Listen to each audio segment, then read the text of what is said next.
বুয়েটের দ্বিতীয় হলেন সিলেটের সজীব। এইচএসসি পরীক্ষার আগেই প্রস্তুতি গুছিয়ে নিয়েছেন তিনি। একটি পত্রিকাকে সাক্ষাৎকার দেওয়ার সময় তিনি জানান, পাঠ্য বই বুঝে বুঝে পড়তাম।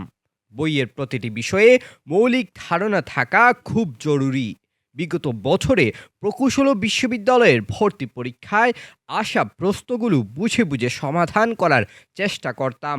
এসবই কাজে লেগেছে। অন্য আরেকটি প্রশ্নের জবাবে তিনি জানান, এইচএসসি পরীক্ষার আগেই প্রস্তুতি তিনি গুছিয়ে নিয়েছিলেন আর ভর্তি পরীক্ষার আগে বেশি বেশি প্র্যাকটিস করেছিলেন।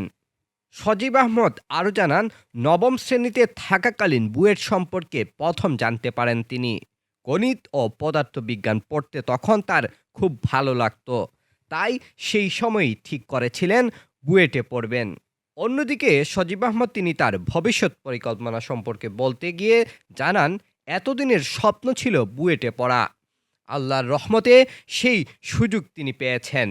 ভবিষ্যৎ নিয়ে এখনও কিছু ঠিক করেননি তিনি, কিন্তু আল্লাহ যেন তাকে আরও পরিশ্রমী করে তোলেন এবং তিনি যেন দেশের জন্য ভালো কিছু করতে পারেন সেই দোয়াই চান।